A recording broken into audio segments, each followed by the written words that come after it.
What's up, guys? We got another game against Rhythm of the Heat from Cayman Islands, 1950, and we played a good game. We both had above 91% accuracy, which is kind of crazy.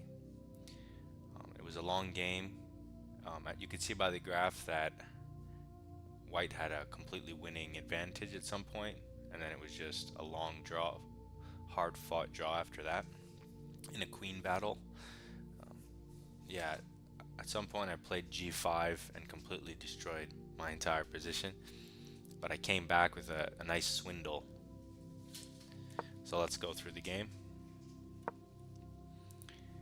We played d6 against e4, going to the Pirc defense.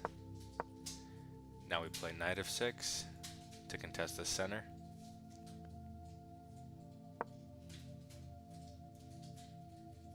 He develops his knight to the center, defending the pawn. I go g6, setting up the fianchetto. He now goes f4, going for the Austrian attack with 3 pawns in the center. I fianchetto my bishop. He develops his knight to support the center. I castle. So this is all book, it's all theory. He now goes bishop to d3, still theory, defending the pawn in the center and getting ready to castle. I go knight to c6, pressuring the central pawn that's now covered because the bishop went here. He plays a3, which I'm guessing he didn't want me to go knight before, but I wasn't going to, so it was a waste of a move for him. And this just gives me the opportunity to play e5 for free.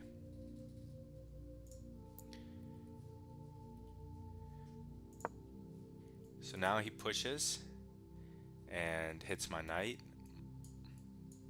My knight doesn't have that many good squares. It has e7, but if you have the opportunity to go forward without it being, losing material or something, you might as well do it. If he took the knight, I was going to take with the pawn. And then if he moves his knight away and hits the pawn, you can go like rook e8 and double hit the center and get compensation that way.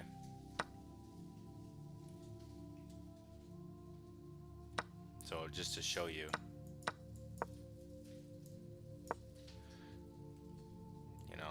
and he can't take without losing a pawn himself. So, and also it'll be hanging because of knight discoveries that can take pawns. So it would have been fine if he took the knight, but he takes the pawn, and now we recapture with our, obviously, and defend our knight.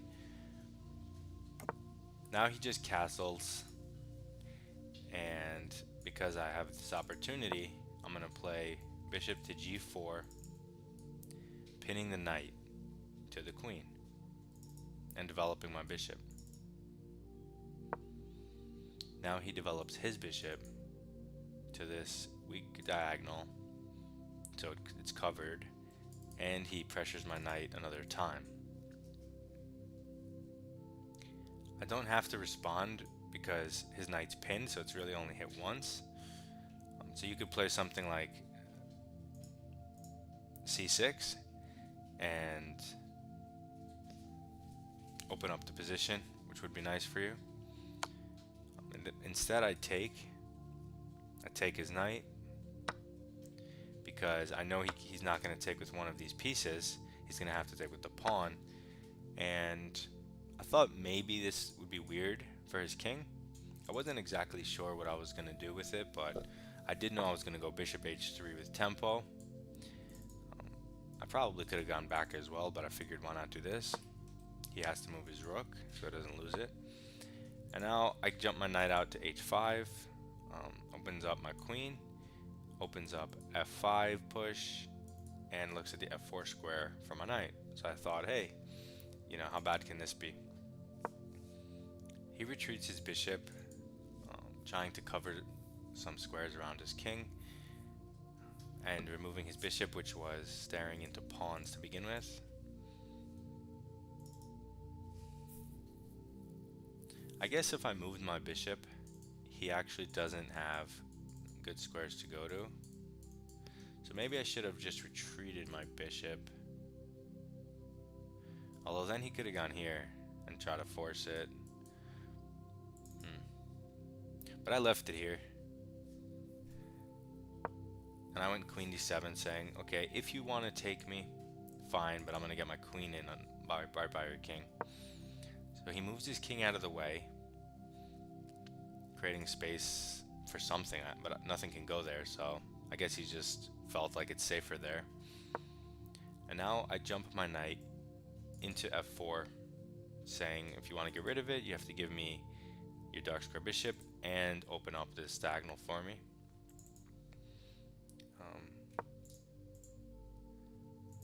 So that seems pretty reasonable.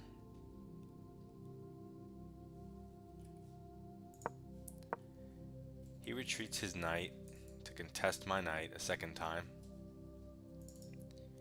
Here I probably should consider f5.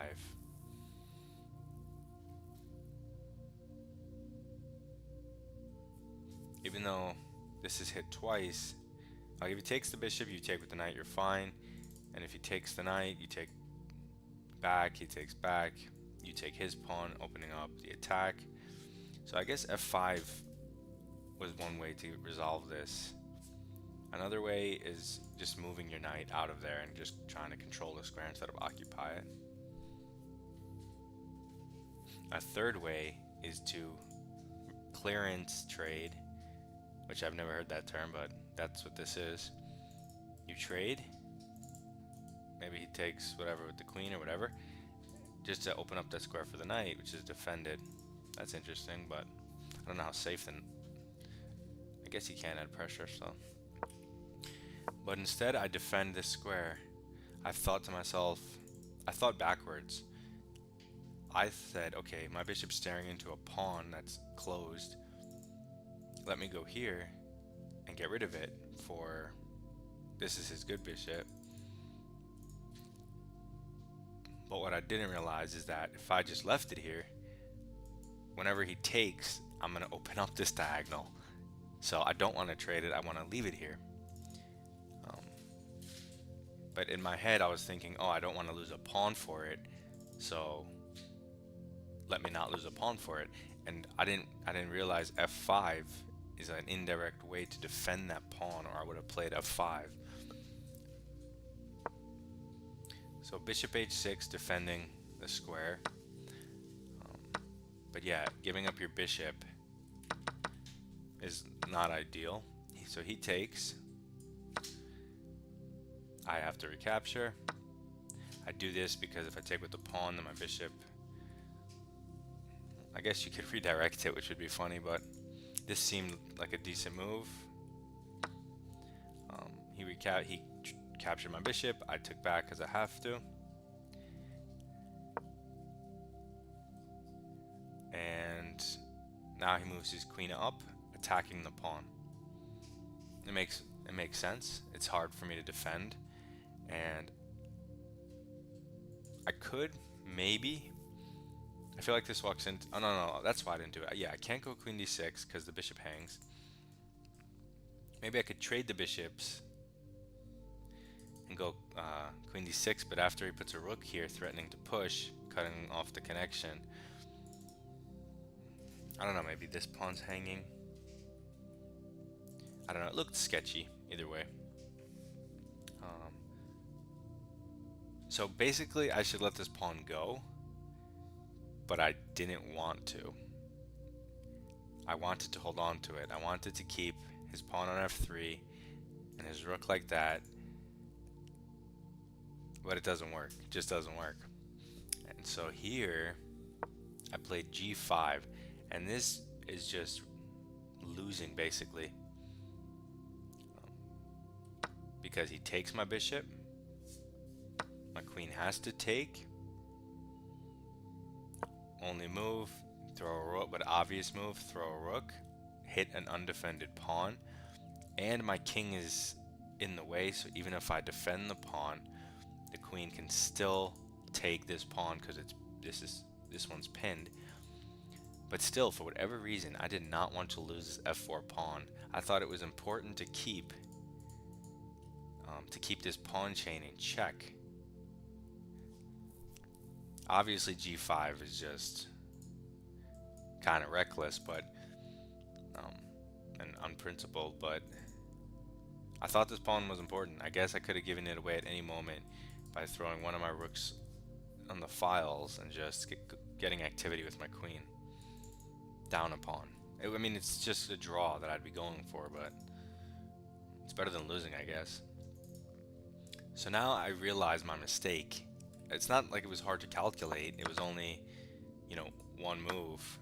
Like, this was obvious, and I knew he would do this, so I don't know what I missed or what I didn't think of. I had some idea here, but again, these lose this pawn. So I'm like, you know what? Let me get my king out of dodge, get rid of this pin, and give up this pawn, which makes even less sense because now it really messes up my pawn chain that it would have been solid if I had defended it. And I should have given up this pawn, which is a doubled pawn anyway. I still have an f pawn. I think I was looking at this as if this was my only f pawn, and that's why it was so important. But I do have another f pawn, although it would allow him to push and stuff. But let's see. Yeah, this is also done because once he takes this is still undefended. So of course he takes it, and I'm like, oh man, because I can't even really defend this one, because anything I do, he's going to be able to use his rooks to outplay me.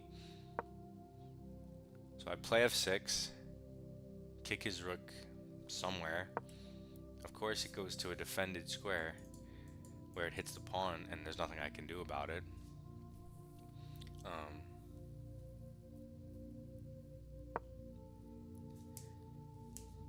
So I think I'm losing here. So I tell myself, you know what? Instead of playing this horrible, I have to play a horrible endgame basically. I need to trade everything except the queens and go for a perpetual. So I start looking for trades, and instead, of course, he takes the free pawn with the queen. Makes perfect sense. So now I'm completely lost, and these pawn chains that I was trying to stop look super strong. I take his rook, he takes with the queen. Now the one thing I don't want is a queen trade, because this instant I trade queens, I'm just completely losing. He just has a winning endgame, and there's no tricks, there's nothing I can hope for. It's just immediately an L. I didn't want that, so I wanted to keep my queens on the board and go for tricks, either with weird checks and then picking up a pawn, or just a perpetual, because queens are tricky like that, very hard. So I go queen h6, not trading, and like I said, going for what I'm doing. As long as I'm not getting mated, if I have equal pawns, I'm fine. And if he only has a queen, he's not going to mate me, so I'm not afraid of anything if I trade rooks. So he goes f4, which actually cuts off this diagonal and access to the check. So that makes sense. And now it's hard for me to really activate my queen. I needed to somehow get in his camp through his dark squares. So I activate my rook with tempo. My last piece, I need to trade it. He moves his queen out of the way, obviously. And now I'm still have to go for tricks. I have to somehow try to get my queen in the back rank. Because all these engine moves that they say, like a6, a5, b5, that's just waiting to slow die. It's you have no chances if you do that. So you have to specifically not play the best moves and play the tricky moves. So I go queen h4, so that if his rook goes along the second, I have sneak checks again. But he goes to the back rank, denying any access. Now I go back to h6, saying, okay, fine. If the queen moves somewhere, if he pushes this pawn, I'll get access and I can go back this way. So he moves his rook over. I snap trade because I've been wanting a rook trade. So he thinks this is a winning endgame, which it is, because 1, 2, 3, 4, 5, 6, 7. 1, 2, 3, 4, 5. Not good for me because of this central pawn mass. 3 to 1 here. Not looking good. So I have to go for perpetual or checks that win pawns. So let's begin. Queen h4 to gain access to the king. He has no threats. He's winning, but he has no threats. So, you know, if he goes for pawns and stuff or pushes, I can get the check I'm looking for. So he has to actually defend properly and then convert. So he goes for the queen trade. Again, if you trade queens, you immediately lose. So of course I avoid it and go to a different color diagonal where his queen isn't, so I can get in my checks again and start winning stuff. And who knows, maybe I can play for a win. And he immediately blunders, and that's why queen endgames, they say it's like a opening, middle game, endgame, and queen endgame, like the fourth phase of chess, because it's so different and it's so difficult to play that every move looks equally good, every move looks equally natural, and a lot of them are losing, and it's crazy. Now this isn't losing, but this goes from winning to equal, you know, to 2-pawn advantage. So if we had rooks instead of queens, it's over. Any piece instead of queens, it's over, but queens are that tricky. So basically I have 2 different checks, and both of them allow me to insta draw, and I took a long time to calculate this. Well, not that long apparently, but I gave this check. He has to move his king or block. In either case, I keep diagonal checking him. He moves his king, diagonal check. He blocks, diagonal check. He moves his king, diagonal check. So now this guy is infuriated because he thinks he's drawing this position. He probably assumed it was an automatic win. So now he's trying to figure out how to escape. Boom, check. Diagonal check. And now he moves his king closer, so I don't have diagonal check. And if I take this pawn, I mean if I go here, maybe he can go here. Maybe I can go back and check. I guess it's fine, but I said, you know what? Let me take these pawns. You know, his queen can't do anything to my king by itself, so I might as well take pawns. But you have to be careful, because if you go for a pawn and your opponent has something and you no longer have perpetual, you could lose the game. But here I knew that wasn't possible because his queen has no moves that are threatening on the board. So I give another check and I close in a little bit. He moves. Now again, you don't queen trade. You take a central pawn and destroy the pawn chain, and now material's even. And now I would rather be black, which is funny. So I'm like, okay, if I can keep taking pawns, I'll play for a win from here. So he moves his king because maybe he's afraid of some type of mating net, but there is none, I don't think.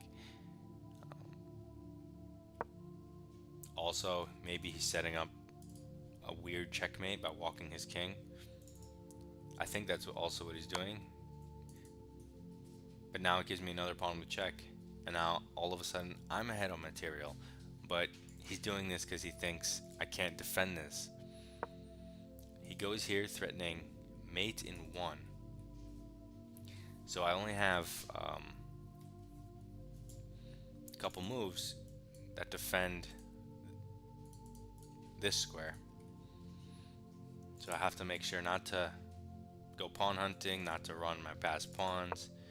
And boom, I cover all the squares that come to my king. And every single thing is protected. And I'm up a pawn. So he pushes this pawn. Maybe he thought he was opening this up in case, I don't know, my queen moves. And I start pushing a pawn because there's really not much else to do. It says queen f8 leads to like a minus 0.8 advantage, but if you go down the line, It's just a draw. Unless white messes up. So I play c5. And he goes h4. I go c4. And now I'm thinking of ways to mate his king, because it's starting to get very precarious position. So like if he plays h5, queen f8, he has to block with the queen, and that's mate. And his last move was pushing the pawn, so I'm thinking he might push again, because why else would you push the pawn, right? So I push my pawn, and I'm waiting for him to checkmate himself, because that would be funny. But he doesn't do it. He gives me this check. I have no choice but to block with the queen. But instead of trading, now he sees an opportunity to win a pawn. So now material's even, and it looks like I might be kind of stuck in the corner. I give him this check. He only has one move, because otherwise he loses the queen. I give him this other check. Now if he goes here, it's just perpetual, back and forth. So he goes there once, I check him again, and now he doesn't want perpetual. This means he wants to go for the win. Fine. However, I go here, which cuts off this diagonal from him. He has to move his king somewhere. So he goes here, trying to limit the amount of checks I have. I check him anyway. He moves his king. I check him. Now he brings in his queen to defend. I have to keep checking him because my king is extremely far from the center, and his, if I trade, will be right here. So I just keep checking him and checking him. But now I don't have any checks. So I take a pawn, and now I'm up material again. He gives me, you see, he's at risk of me just doing this the next 3 moves. So now he has to try to get the perpetual, or I'm gonna win the game. So he goes for the only check that he has. I go to my forced move. He takes the pawn. And I go back. And he goes back. And I go back. And he goes back. And I mean, there's nothing I can do to avoid perpetual. So, I mean, that's that. I just keep going back. And it's a draw. Because we repeat 3 times. So yeah, this looks kind of scary, but no problemo. We jump in. Takes. Here, bishop g4. Here, c6. I should probably play. Takes.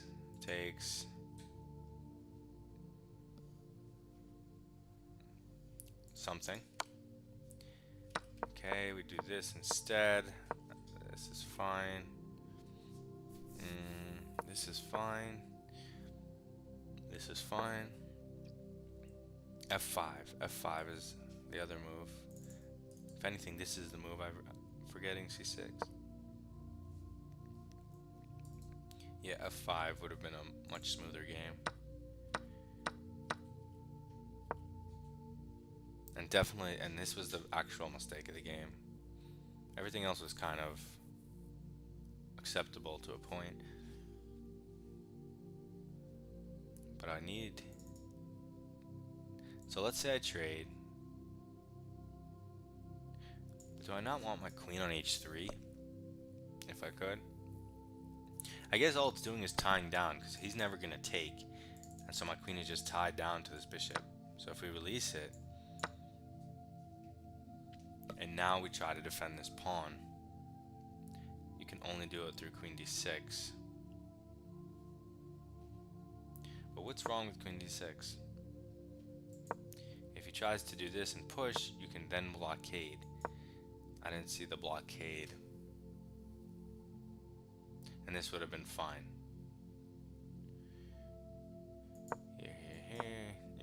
wants to trade, you can just throw a rook there. If he takes, you can do this, and then you could double an f5 maybe.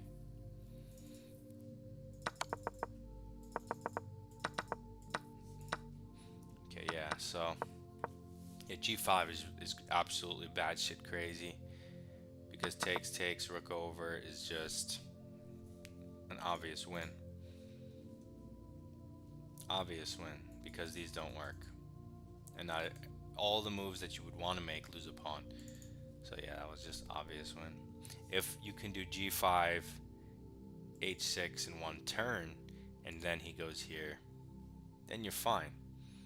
But even then, g5 is crazy because it opens up this diagonal to your king. So unless you can get your queen here ASAP, a little sketchy. Okay, but whatever. Pretty good game overall. Pretty smooth. Still learning how to play the Pirc. These are new positions, but I like the way I played the queen end game to get back, make sure I didn't lose any points. I think I lost like 2 points to this guy or something. But that's what you have to do when you lose. When you're losing, you have to realize it, admit it, and instead of pouting about it like a baby, try to swindle the guy in a realistic manner. Boom. Okay. Draw is better than a loss. We keep climbing.